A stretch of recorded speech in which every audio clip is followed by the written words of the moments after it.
Hello, ladies and gentlemen. It's Ukrainian talk show on Pod TV. My name is Sash Star, and our today's guest is Dr. Jonathan Lockwood. Welcome to the show, Jonathan. Thank you, Sasha. Glad to be here as always. Okay, so we have a lot of news in the Oh last boy, do we! domestically for the United States. There are a lot of things going on. Russia-Ukrainian conflict or war, rather brutal war of Russians against Ukrainian people, a genocide what they're conducting. I think Russia is coming to its end, really. I think that they hardly can continue with no more weapons, no more people to get killed anymore because they're losing they're running out of over a million people. They're running out of non-Russians to commit to the fight. You know, it's further than they have those Russians that live around Moscow and that constitute a lot of Putin's loyal constituency.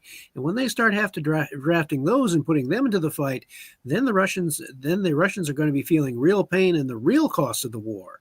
And so that's going to be a very difficult political reckoning for Mr. Putin. You see, there is a very misfortunate people, and there are quite a lot of them, who, when all the talks between Vitkov and Putin and all that stuff was going on, they believe that there will be a ceasefire anytime soon. So a lot of people, a lot of men in Russia, they signed contracts getting a few million rubles for that. So they thought, okay, we will grab a few million rubles. I think it was in some provinces it's 3 million, some others 4 million. So it all depends where you are located. But a few $1 million rubles doesn't hurt. And so they thought, okay, we will grab the money. There will be a ceasefire. We will come back home with all the millions of rubles, and the life is beautiful. Now, life is not so beautiful, especially those who already lost their lives, because there was no ceasefire, and there never will be any ceasefire. I don't understand why people have this fantasy. Oh, well, right now, okay, they will agree. Okay, so Ukraine will give this, and Russia will agree to that. It's not going to happen. Come on. Sasha, anyone who seriously examines the treatment of the Ukrainians by the Russians over the past century, going all the way back to the Russian Revolution, just about after that, would realize that the Ukrainians have enormous reason to hate the Russians and to resent what they have done. The Russians are directly responsible for the deaths of, no exaggeration, millions of Ukrainians through starvation and repression and other means, and through fighting guerrilla wars of resistance against Russia right after World War II, after the Red Army came back through Ukraine, and the Ukrainians fought against the Russians until a guerrilla war until 1954, and all of this. 9 years, yeah, and they did that without significant Western aid. They did it with their own resources, a guerrilla war. So anyone who thinks that the Ukrainians are going to easily agree to any kind of ceasefire, particularly given their history with the Russians, is sadly mistaken. And they're also very sadly mistaken to think that Russia is inevitably the Western military analysts who look strictly at the numbers, the raw numbers, which can be very deceiving. They claim, whoa, Russia has bigger population, bigger industry, and et cetera, and more resources, can grind down Ukraine in a war of attrition. Well, there has to be political will behind that. There has to be morale. There has to be the great intangibles. And the intangibles are not in favor of the Russians. They are in favor of the Ukrainians. And the Ukrainians have demonstrated time and again during this war that they are capable of great innovation and creativity and able to adapt and invent new tactics and new weapon systems that catch the Russians completely off guard. So now all West is learning. They're learning. That's the remarkable thing, Sasha, is that the Ukrainians are in fact without necessarily intending to, they are teaching the United States and other Western powers how wars of the 21st century are going to be fought from here on forward until some other great technological revolution comes along. So right now, and when you and here's where outside events will also, I believe, indirectly benefit Ukraine, is Israel's strike on Tehran and their nuclear facilities that we've just about starting yesterday. And Israel is saying that the implication is that they are going to continue those military strikes for about at least 4 or 5 days or more until Iran's nuclear capacity has been destroyed, and probably much of its ballistic missile capacity as well. Absolutely. This action may embolden Ukraine and give them incentive to undertake that decisive counterstroke that you and I have spoken on previous shows. And I contend that the decisive center of gravity in this entire conflict is the Crimea. That is the crown jewel, if you will. Russia has been desiring to have the Crimea under its permanent occupation, and Ukraine knows this, and so and they are on the verge, based on recent events, they are on the verge of finally rendering the Kerch Bridge inoperable.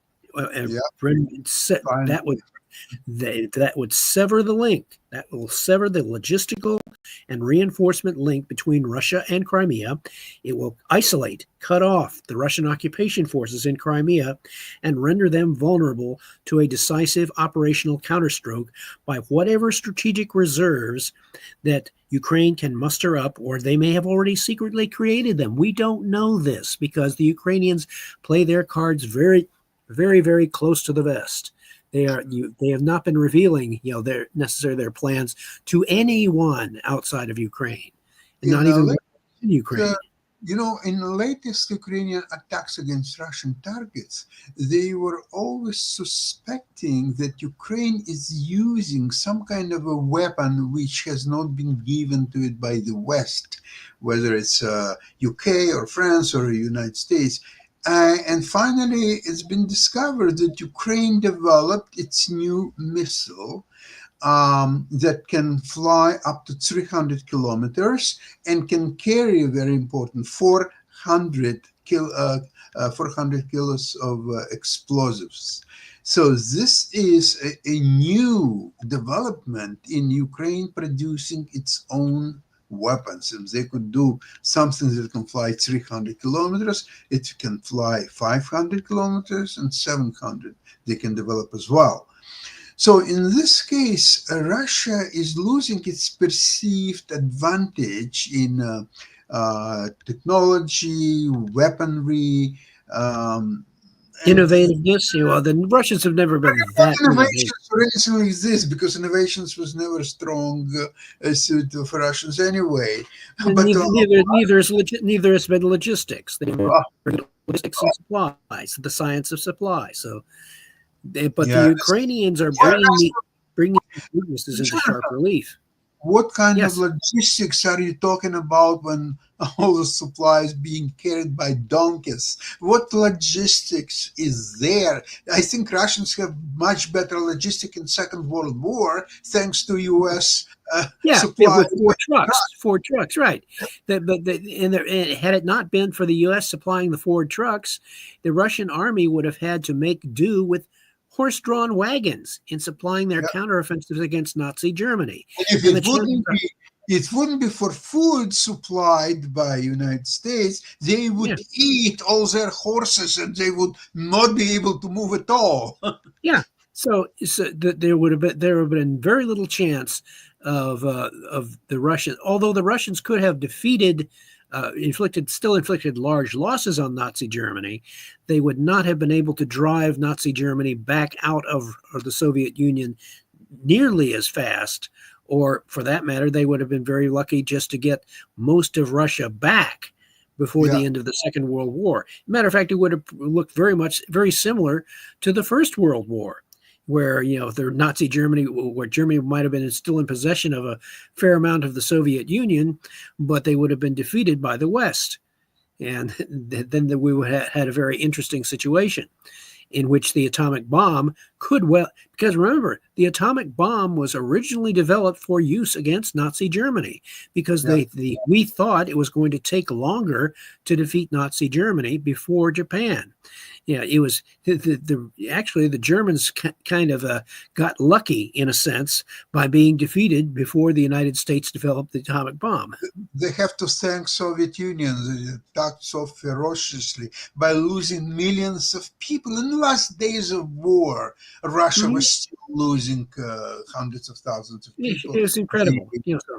Yeah, but if they wouldn't do it, if they would take it a little bit slower, then U.S. would drop atomic bomb. Yep, they would have dropped the atomic bomb on Berlin. Yeah, absolutely. And if they could do the bombardments of Dresden and Hamburg, and there were ferocious attacks, so they would not hesitate with the atomic bomb. For sure, they would do it.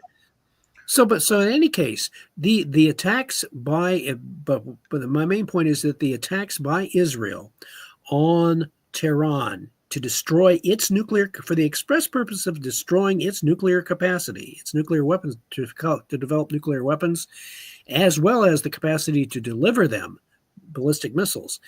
By delivering an attack of that scale, the timing is very fortunate for Ukraine, because it demonstrates the weakness of not only Iran, but also indirectly the weakness of its main supporter, Russia.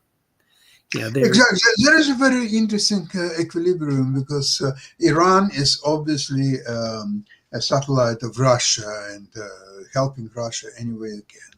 Now, U.S. is trying to negotiate with Iran, or at least until recently, and Israel, which is supposedly they have a good relation. Netanyahu has a good relation with Putin, and Trump was trying to bring Putin to help negotiate with Iran.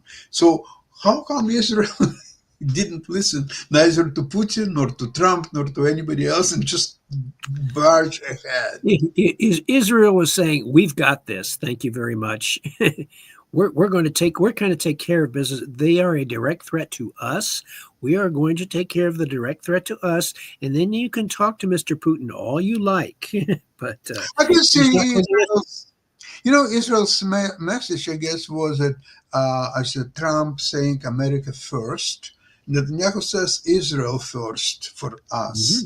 You are first in America, we are first in Israel. So we have to do whatever we have to. But guess what? Why they started this attack yesterday night? Not a day before, not the day after. What do you think? It's Friday the 13th. Okay, I'll help you out.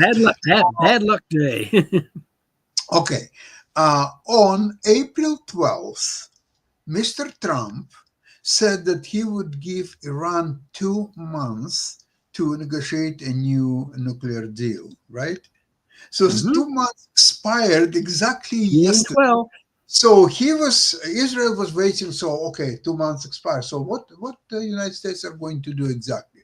Guess what? United States on Sunday wanted to start 6 rounds of negotiations with Iran. And guess what? It's not acceptable to Israel, because Iran was just a few days away to produce their first nuclear bomb. Now, thanks to Israel, we're not having any of that. Change of plans now. Yeah, change your plans. Change your plan. Time for you to work up a new deal, Mr. President. I don't think that by Sunday there will be anybody to negotiate with in Iran. No, the Israelis are going to be very thorough this time. They're going. Keep in mind Israel destroyed Iran's. Launched a strike against Iran's nuclear facilities way back, I believe, in 1981. They launched a preemptive airstrike to take out what they believe to be Iran's emerging nuclear capability. They did it once, and history shows. 44 years ago, believe it or not. 44 years ago. Yeah. 44 years ago. Wow. Yeah. That flies fast, really. So, yeah, time flies when you're having fun. So In your opinion, it's going to be what, few days activities there? The Israelis having thrown the punch, having come out visibly by themselves, and the United States has said, "Don't to Iran." They already said to Iran, don't target any U.S. facilities or forces because we have nothing to do with this. Israel is acting independently. Jonathan, but it's another lie. It's another lie because Israel used Iraq's air, which is controlled by United States. So United States knew well what Israel is about to do. They knew that they're going to use the airspace over Iraq. So why continue lies? Why not? Hey, why not? Yeah, as someone once said, diplomacy is the art of saying nice doggy, until you can find a big enough rock. Okay. So in this case, the United States is going through the proper diplomatic motions and said, no, but we didn't have anything to do with this. The Israel's acting by themselves. We don't control Israel. We might encourage them. We might encourage them, applaud them on the sidelines quietly in our offices, but we're not going to come out and say, "Yay, Israel, go get them." but you're not going to see that. But in any case, I think that the United States is certainly not going to be. Well, as a matter of fact, you saw that that Secretary Hegseth they diverted 20,000 20,000 anti-drone drone weapons to Israel, probably because they saw what was going to be coming up. They are probably foreseeing that Iran, once it is deprived, if it is effectively deprived of its ballistic missile capability, what's it going to be left with to retaliate with? Drones. They're going to have Shahed drones to attack to counter with. And so naturally, the United States, if they are looking ahead to that, say, well, Israel's going to need some anti-drone capability because they probably did foresee some sort of action by Israel against Tehran's nuclear capacity. So it does make a certain sort of sense when you stop and start looking at what the hidden cards might be, what the cards are that people aren't necessarily showing face up. So this is how it starts to make sense. So in this very complicated game, I think that the events are by Israel are fully justified for their own sake of their own national existence because they see an existential threat in Iran's potential nuclear capability. So they acted properly in a way a state that cares about its own existence and its own people would do. And now they have, and by indirection, this is going to serve as an example for Ukraine. Give them indirect reinforcement and encouragement to strike. And I see the indications, I see the preparation in an indirect sense for Ukraine to throw that decisive counterpunch. They have the capability. Their capability is growing. Their military capability, their military industrial capacity is growing. The other members of NATO are not as an entire organization, but a significant number of NATO members are now supplying aid to Ukraine because they see it as in their own enlightened self-interest to aid Ukraine to stop Russia cold and prevent Mr. Putin from accomplishing any of his objectives in Ukraine. And the European Union is applying those sanctions. And they have already stated that they will not withdraw those sanctions until Russia has completely withdrawn from Ukraine. That includes the Crimea. They want 100% withdrawal. And so having laid that down, and with the United States potentially, I would say, applying additional sanctions against Russia, because President Trump is very, very irritated, shall we say, with Mr. Putin for having not operated according to his paradigm. He thought he could do a deal. Well, he and his administration are learning the hard reality that there are some nations in this world with which you cannot do deals. not in the sense that you understand them. Their currency might be money, but Putin's currency is power. Well, something happened very similar in the last century, in the 30s, when someone was so motivated that it was not possible to make any deals with him. And by the way, to all the credits to Mr. Churchill, he was never trying to make any deals with Hitler. He wouldn't But fly.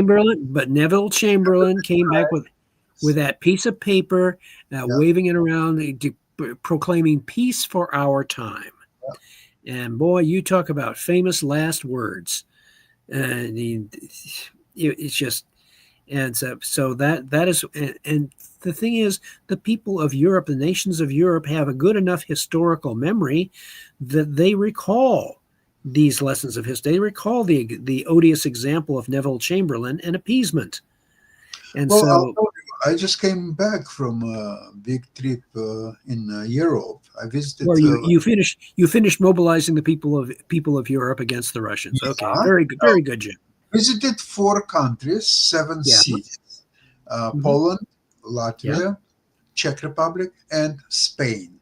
So Okay. Barcelona. So the attitude of people in all these countries is very different, although all of them are members of the European Union and NATO. Let's take one by time. Let's see the first one, Poland. In Poland, people are preparing for war against Russians. They have a similar system what's in Israel. They're taking people up to 55 years old for 2, 3, 4 weeks of training every year. And all Poles they're not trying to avoid it. Actually, they're looking forward to it. And they know how to have respond with the available weapons, and it's absolutely adamant about resisting to Russia. And right now they're helping Ukraine great deal. They're hosting over 3 million Ukrainians right now, providing them with the apartments and medicine and schools and work and just name it. And the beautiful thing about that, Sasha, is that those 3 million Ukrainians who are being treated so well by the Poles now, once this war, and I'm confident that it will come to an end in Ukraine's favor, those 3 million Ukrainians that are being hosted now by Poland will probably want very much to go back to Ukraine and help rebuild, reinforce, repopulate the whole bit economically, because then to help make Ukraine become the eastern bulwark of Europe. Absolutely.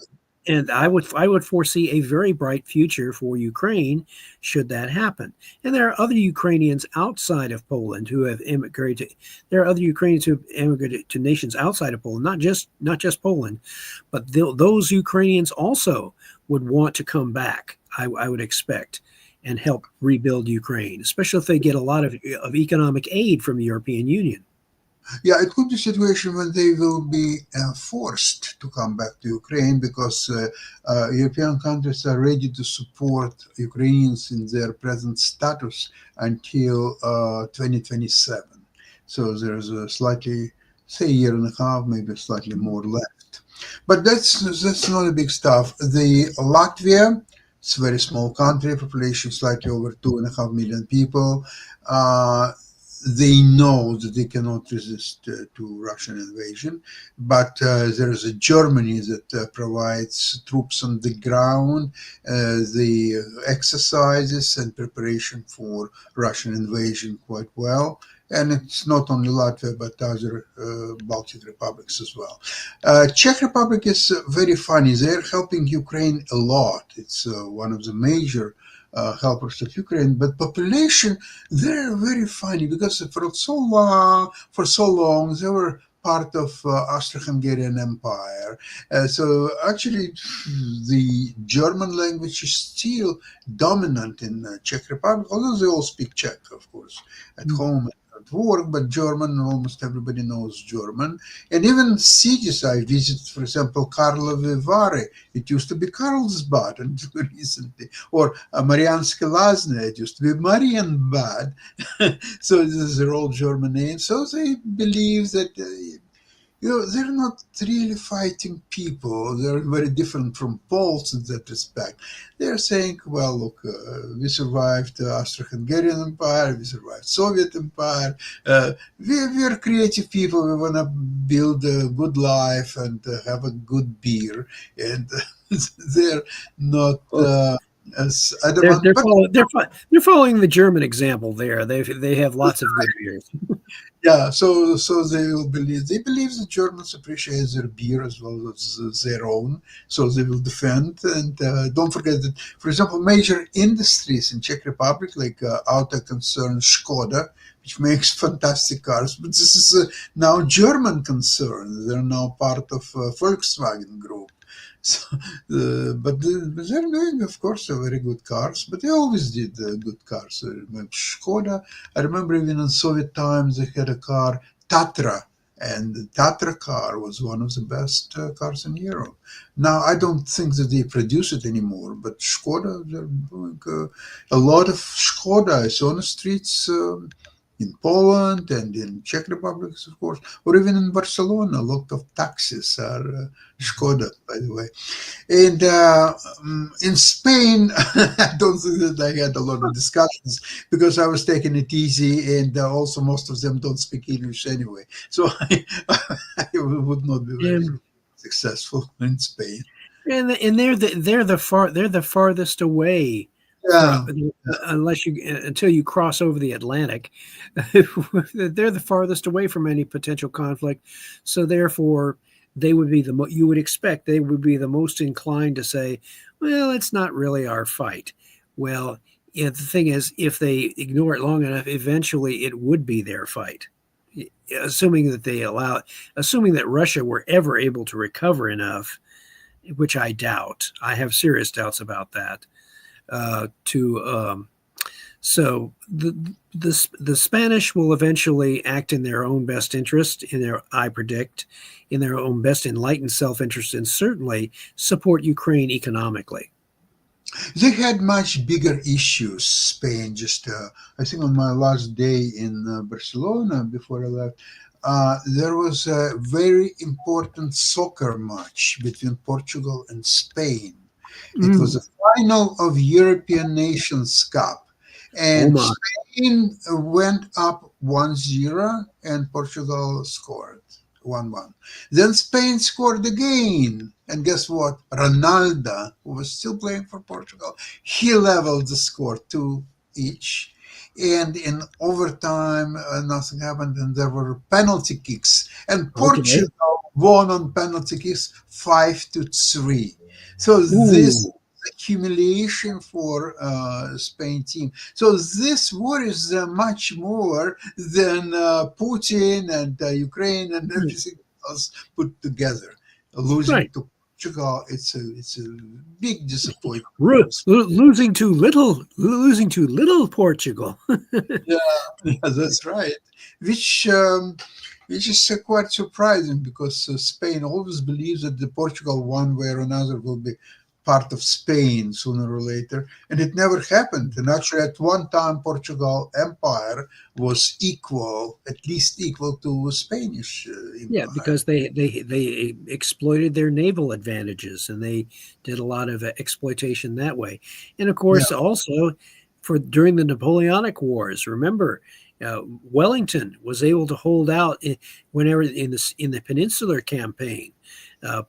Wellington was able to sortie out of Portugal, and whenever he got in trouble, if he got in trouble, he could retreat into Portugal behind what they called the lines of Torres Vedras, and that was an impenetrable barrier for basically the French troops and the Spanish troops. They could not penetrate or successfully break the lines of Torres Vedras. So Wellington had a sanctuary, if you will, Yeah. on the Spanish Peninsula. He could stay there until basically until Napoleon fatally weakened himself in Russia, and the other allies could come together and defeat Napoleon that way in 1813 and 1814.